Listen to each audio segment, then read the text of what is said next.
Back.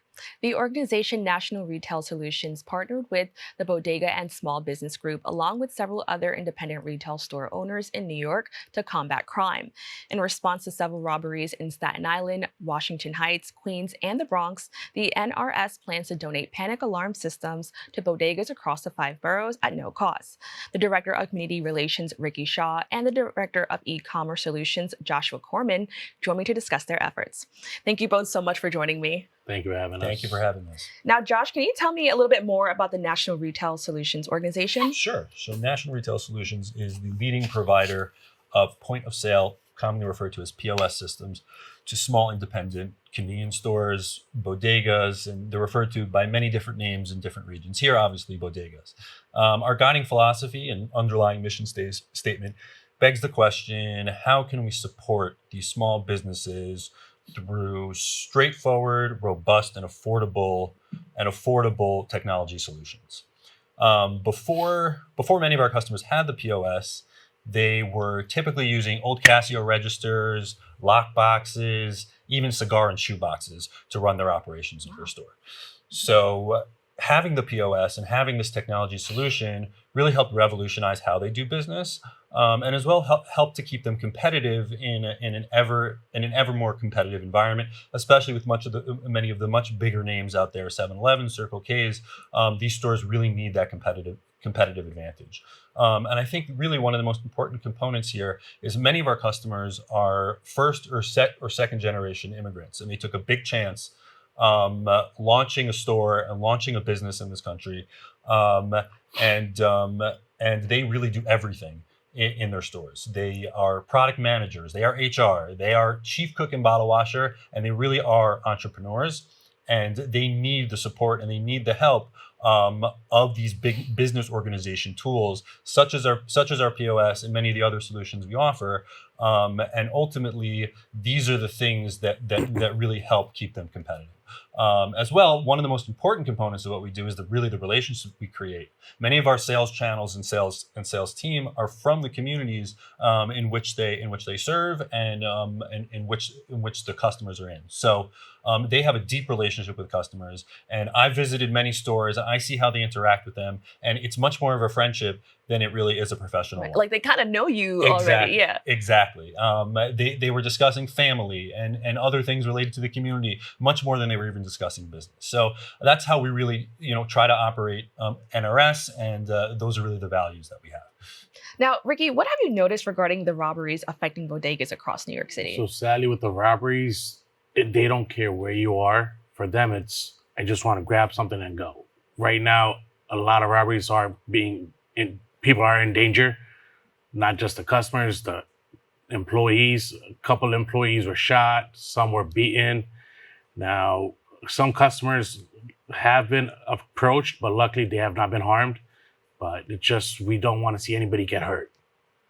Now, thank you so much for sharing that, because I think that a lot of people, when we hear, oh, like the store was robbed, you think that, people are just like taking the money, but unfortunately, a lot of people do get hurt. So thank you so much for sharing that and letting us know the severity of the situation. Now, Josh, what effect, would these robberies have on these bodegas? So I think the effects are many. There's the obvious one, personal safety. That's the first concern of anyone, the personal safety and the safety of the people around you. But I think the issue goes a lot deeper than that. These stores are second homes to many of the owners and operators and many of the employees. They spend a huge percentage of their time in that store, probably even more than they spend at home. So feeling secure and feeling safe from a psychological and emotional perspective is really pivotal, and it's key. It's key for their peace of mind. So obviously the safety issue, but feeling safe in a place that you spend countless hours in is critical. And as well, the economics can really hurt these stores. Unlike big retail chains who maybe can write off theft, it's much harder for these stores to write off theft. And when things get stolen, especially many things, it can be a real economic hardship for them. Can you actually expand on that challenge? That was not something that I was aware of. Can you just expand on that a little bit more? The economic challenge? Yeah, like how, larger organizations can kind of write it off, whereas like smaller organizations can't? Yes, absolutely. So large organizations, obviously they're well funded. They have complex organizational structures, and they build in they build into their overall economics. We expect to have theft. We expect to have this many items missing from this location or that location. These stores, they can't anticipate that, and they can't write that off because they're laying out money for their product and for the things that they sell. And when they lose that, it's not so easy for them to recoup. Now, Ricky, how is this affecting these owners, but the communities that they serve? So basically, as what Josh was saying, this business is a penny business. These small stores, there's not a lot of profit to be made. So what they're making, they're putting in their rent, their payroll, their products. So as they start losing their products, they start losing money, they're not going to be able to pay their people. They're not going to have products. So customers are going to stop coming in. If they start getting robbed, customers are going to fear for their life. Do I really want to go to that corner store that gets robbed every other week? I got to bring my kids. I got to bring my parents. They don't want to see any harm to get done to their families. So once they start losing the customer bases, that store is going to close up. Where are we going to go for our products? We can't always afford to go to the big box stores. We need to go to where we can afford to go, where they accept our EBTs. They give us credit because they know us. We've been here for 10, 12 years. They'll let us slide for a couple of days. We need them to be here to survive. And, that also made me think about the fact that, I've seen children grow up, maybe the kids of the store owners, sometimes they're behind the counter, and, they actually grown up in the community. So it is so sad to hear, so many stores are dealing with this. So I actually grew up, my father was a bodega owner in the Bronx. We closed that one up. We moved to Jersey. I grew up in a store. Luckily for us, we never had to face that harm where we were robbed at gunpoint, anybody was assaulted. So I grew up in it. I like the business. I had my own business. I want that to keep continuing. I don't want people to say, I want to close down my bodega. I don't want my kids to take over. It's very hard. It's very difficult to survive when you know you're going to get robbed every other week. We don't need that. We need to keep everybody protected. I'm so glad that you shared that because I had no idea. And I think that kind of adds another layer, I guess, to this entire story. Can you just explain, is that kind of what inspired you to become a part of this? So I wanted to branch out. I wanted to grow in a different form, get some more experience outdoors to see what it's like for a company like National Retail Solutions to step into a store and get their product out there. So as I joined, I'm able to go meet these store owners, see their difficulties, and compare to what my difficulty was, and try to help them. That's amazing. I was able to be helped by my parents, so I want to be out there and help other store owners. Well, that's so amazing. Thank you so much for sharing that. Now, Josh, how has your organization supported independent and small businesses, considering that you mentioned NRS? Sure, of course. So we support them in many different ways.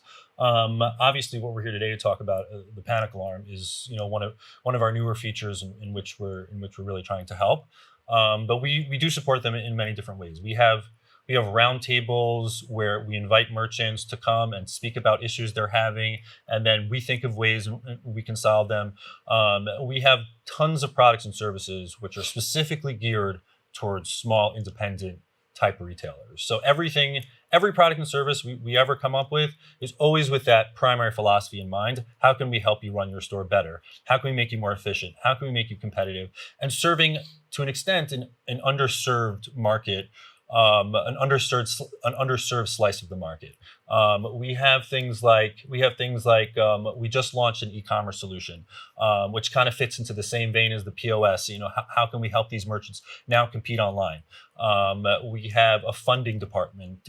How can we get their stores funded and buy the things they need, whether it's a new fridge, tons of different things that they might need for their store in order for them to operate better. So overall, we always take into account the NRS philosophy is how can we help, and then we create those solutions based on that philosophy. Now, can you talk about the panic alarm system? I got to see a glimpse of it, and it looks really, really awesome. Can you talk a little bit more about it? The panic alarm button is put right onto the POS, where we can't show you exactly where it is. Just for the safety of the store owners, we want to keep it a little safer for them. So right on the POS, that's our main screen. It's not going to show you anything where the POS is. We do train the store owners, the staff, how to use it, how it works. but we can't give away too much of the Right, information. which on makes it. sense. I think that's very smart not to do that. But how will this help mitigate issues of robberies for so many of these store owners? So there's a lot of different panic alarm buttons that aren't on your register, on your point of sale. You have to really jug up underneath the counter to find it. When somebody's there with a gun to you, they see you fumbling, looking for something, they're not going to think it's a panic button. They're going to think you're looking for a weapon. So their main point is to shoot because they don't want to get hurt. So their main job is, I'll take down the threat, I'll get my money and leave. With this one, you go straight to the register, you hit that panic alarm button, you let the drawer open up if you can. If not, at least you could have the police come to you right away. Now, can you talk about your partnership with the Bronx Community Foundation and the Bodega and Small Business Group? I understand that's part of the reason why you're going to be donating some of these. Yeah, so Francisco with the Bodega and Small Business Group has become a good partnership for us. Not only was able to sit with him and learn about what the struggles are with the store owners in the Bronx, Harlem, we're able to help them. Our main goal is to reach out to clientele that we don't already have to see where their struggles are and try to help them out. Now, Josh, what do you hope to see in the future in regard to this effort and just keeping more small business owners safe and, keeping their families and their community safe? Of course. So this panic alarm, I think, has launched some internal thinking for us, and how can we better protect our stores? Obviously, offering them the tools they need to operate their store and to market their store and all these things to run their business. But there's definitely talking within the company. How can we bring even more tools to help keep these stores safe? So we actually already offer a camera, and that comes with some of the packages of the POS, so they can actually get a camera. Obviously, the panic alarm, and we're always forward thinking. How can we protect our stores? Because the protection of our stores is really key. So there's definitely things on the horizon, and I hope we can get working fast and really help these stores stay safe. Well, I appreciate you both taking the time to talk about this. I learned a lot. One, I didn't know that so many store owners still use like boxes, Well, less now. Right, of course. You still find a good number of them that Yeah. still believe in that, so they think it's hidden. Right. But you'll see a lot of different, unique ways. That people are kind Yeah. of like doing things in the background. Well, once again, I appreciate you guys taking the time to talk about this and, this effort to protect more communities. So thank you so much. Thank you for having us. Thank you. To find out more about NRS installment of panic alarm system, please go to their website at www.nrsplus.com. We've come to the end of our show today. I'd like to thank all of our guests for joining us and you, the viewers, for tuning in. If you miss any part of today's show, you can catch the Recable cast at 5 and 10 p.m. on Optimum Channel 67 and Verizon Fios Channel 33, or watch anytime on the web at bronxnet.org. I'm Kibin Alleyne, wishing you and yours safety and wellness now and always. See you next time.